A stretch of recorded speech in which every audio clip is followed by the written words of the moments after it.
बच्चों, कल हमने a girl with A basket पाठ के 2 पैराग्राफ देखे। आज हम लोग तीसरे पैराग्राफ को पढ़ेंगे, या और समय मिलता है तो आगे भी हम लोग चलेंगे। The route lay through one of the richest of India's agricultural areas. This was the plain of the upper Ganga river, 1,000 feet above sea level but tropical. The Ganga was brown silt, swollen with flood waters. It overflowed, inundating thousands of acres of rice. To the north were jungles, great expanses of grass higher than a man's head, and unbroken except for an occasional clump of trees. The home of tigers, elephants, pythons, and cobras. Everywhere else there was flat land running to the horizon, but dotted here and there by the sacred banyan tree or by rows of pakar trees, shaped like elm and having thick twisted trunks. Hot, humid air was moving in from southwest. Monkeys, some of them mother with babies clinging to them and riding underneath, swung off trees at the stations looking for food. The villages we passed had walls made of mud mixed with water and cow dung. Their peaked roofs were thatched, bundle of grass tied to bamboo poles across the rafters. That day the pumpkin vines that grew over them were in bloom, trailing streaks of yellow over drab walls. The route lay through one of the richest of India's agricultural areas. रास्ते का वर्णन कर रहा है लेखक। कहता है कि रूट मीन्स वो हमारा रास्ता, ले थ्रू होकर पड़ता था या वहीं से बिछ जाता था। One of the richest India's, Bharat के सबसे संपन्न एग्रीकल्चरल माने कृषि क्षेत्र में से एक। जिस रास्ते से हमारी ट्रेन गुजर रही थी वह क्षेत्र भारत के सबसे संपन्न कृषि क्षेत्र में से एक था। Means there are many richest agricultural areas in India, but the area in which where the writers was traveling was one of the richest India's agricultural areas. This was the plain of the upper Ganga river. अब यहाँ गंगा नदी को ऊपरी गंगा निचली गंगा वर्णन हो रहा है। अगर अपर गंगा है तो निचली गंगा भी होंगी। कहने का आशय यह है कि गंगा न ऊपरी न निचली, अर्थात पहाड़ों में जब बहती हैं या ऊंचाई की तरफ बढ़ती हैं दक्षिण से उत्तर की तरफ तो उनको अपर गंगा, और जब दक्षिण की तरफ ज्यों-ज्यों बढ़ती हैं तो उनको हम लोअर गंगा का प्रयोग तो नहीं करते, लेकिन उनको लोअर गंगा हम कह सकते हैं। तो कहते हैं यह ऊपरी गंगा नदी का मैदान था। Means this was the plain of Ganga river. अपर केवल समझने के लिए है। 1,000 feet above the sea level. देखिए अब यहाँ स्पष्ट कर देते हैं कि समुद्र तल से 1,000 फीट ऊपर। कहने का आशय यह है कि ज्यों-ज्यों हम दक्षिण की तरफ बढ़ते जाएंगे ढाल होता जाता है, उत्तर की तरफ बढ़ते जाते हैं तो ऊंचाई मिलती जाती है। तो समुद्र तल से ही कहीं की ऊंचाई देखी जाती है। तो समुद्र तल से वह 1,000 फीट ऊपर था। लेकिन कैसा इलाका था? कहते हैं tropical. It was hot area. The Ganga was brown silt, Solan with flood waters.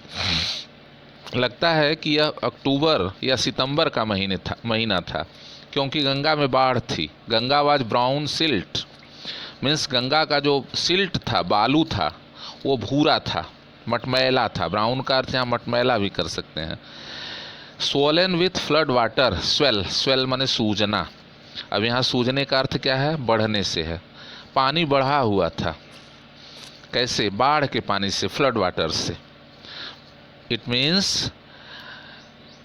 those days there was flood in Ganga. It overflowed, inundating thousands of acres of rice. It overflow माने ये पानी बह रहा था। It's पानी के लिए आया है, ऊपर से बह रहा था। Inundating डुबाते हुए, thousands of acres of rice चावल के हजारों एकड़ क्षेत्र को। Means those days there was flood in Ganga and it has covered under it thousands of acres of rice. To the north were jungles. अब वहाँ का भौगोलिक दृश्य है, geographical scene map. To the north, जहाँ से यात्रा कर रहा था लेखक, वहाँ से उत्तर की ओर जंगल था, और जंगल में great expanses of grass higher than man's head, बड़ी ऊंची ऊंची घासें थीं। घासों की ऊंचाई कितनी थी? मनुष्य के सिर से ऊपर। Higher than man's head means a man can easily hide himself in that grassy land. इतनी ऊंची घास थी कि आदमी आसानी से अपने को छिपा सकता था। और घास के मैदानों में unbroken except for an occasional clump of trees. यदा कदा, अकेजनल, अकेजन अवसर होता है, अवसर यहाँ नहीं अर्थ करेंगे, यदा कदा क्लम्प ऑफ ट्रीज, वृक्षों के समूह भी दिख जाते थे कहीं कहीं, एक्सेप्ट, शिवा, छोड़ करके। और उन जंगल में क्या था? The home of tigers, pythons, elephants, cobras. माने there lived dangerous wild animals and creatures like elephant, cobra, tiger, python, python अजगर। Everywhere else there was flat land. हाँ, विशेष बात ये थी कि जमीन समतल थी। There was one specific thing, the land was flat, चपटी, समतल।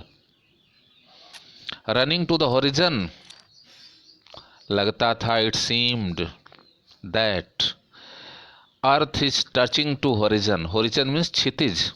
क्षितिज उस स्थान को कहा जाता है जहाँ आकाश लगता है धरती को छू रहा है, या जहाँ लगता है कि धरती आकाश को छू रही है।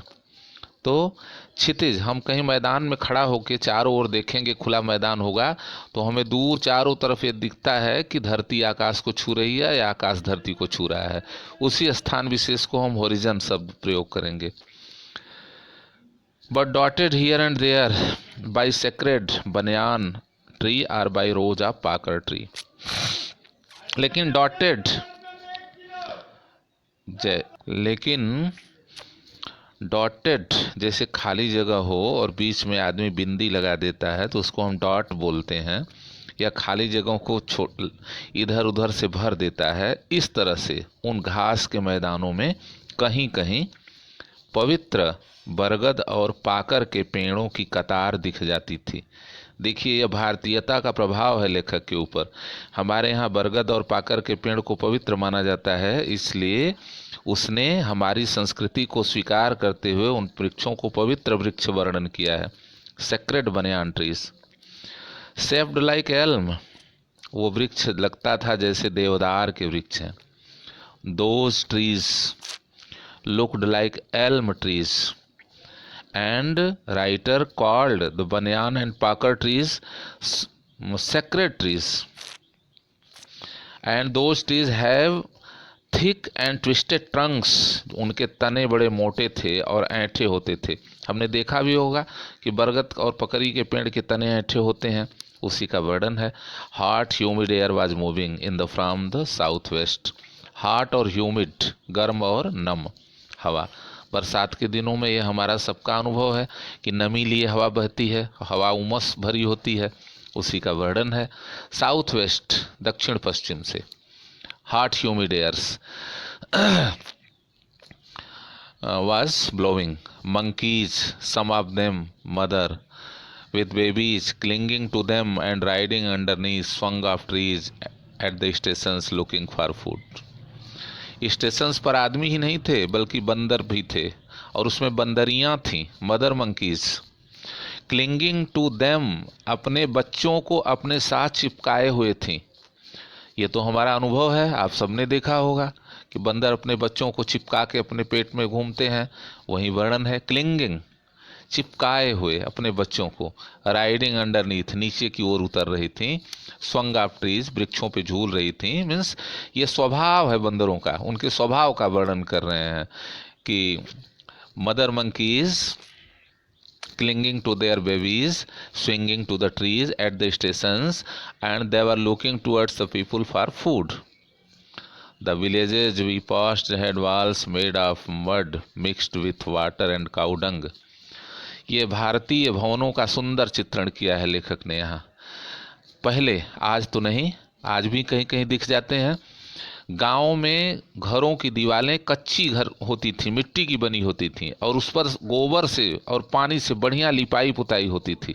उसी का वर्णन कर रहे हैं कि द विलेजेस वी पास्ड, जहाँ से हम गुजरे, जिन गाँव से होकर गुजरे, उन गाँवों में दीवारें, गाँव की दीवारें, घरों की दीवारें, अर्थात घरों की दीवारें मेड ऑफ मड, मिट्टी से बनी हुई थी। मड का अर्थ कीचड़ नहीं करेंगे, मिट्टी करेंगे, भीगी हुई मिट्टी। मिक्स्ड विथ वाटर, जिसमें पानी मिला हुआ था, और काऊ डंग, गाय का गोबर, अर्थात उन दीवारों पर गाय के गोबर से लिपाई पुताई की गई थी। There peak roofs were thatched, हम कहें कि वो घर नहीं बल्कि वो झोपड़ियाँ थीं। पीक्ड रूफ, पीक माने ऊपर की, रूफ माने छत, पीक चोटी, थैच्ड माने वो छाई हुई थी। आज भी गांव में झोपड़ियाँ उसी तरह से बनती हैं। Bundles of grass tied to the bamboo poles, घासों के बंडल बांसों पे बांध दिए गए थे। स्ट्रेच्ड अक्रॉस द राफ्टर्स, और बीच में राफ्टर लगा करके, राफ्टर के लिए सबसे बढ़िया शब्द हम बल्ली का प्रयोग करेंगे, आजकल अंग्रेजी में बीम का प्रयोग होता है उसके लिए। पुराने झोपड़ियाँ जो होती हैं, जिनको गांव घर में हम मड़ई शब्द का प्रयोग करते हैं, यह भी समझना होगा, उनमें बीच में एक बल्ली लगाई जाती है बांस की या लकड़ी की, जिसके अगल बगल छप्पर लगा दिए जाते हैं, उन्हीं का वर्णन है। राफ्टर्स से, राफ्टर के सहारे, उन बल्ली के सहारे, बांस के सहारे, पोल के सहारे, बीम के सहारे, दोनों तरफ घास के बंडल बांध दिए गए थे। That day the pumpkin vines that grew over them and in bloom, और हमारे यहाँ आज भी गाँवों में, देहातों में लोग अपने छप्पर के सहारे लौकी, कद्दू इत्यादि बो देते हैं और उस पर चढ़ के वो फल भी देते हैं। उसी का वर्णन लेखक कर रहा है। Pumpkin vines that grew over them were in bloom, उनमें फूल खिले हुए थे, और trailing streaks of the yellow over drab walls, और लगता था कि इन मटियाली दीवालों पर, ड्रैब मटियाली, गंदा तो नहीं कह सकते, उनका रंग मटियाला था, मिट्टी की तरह था, तो उन दीवालों पर वो पीले रंग की लकीर बना रही थी। Means that look like a painting, although that was not painting but natural, there was natural painting। तो इस तरह से इस पैराग्राफ का अर्थ हुआ।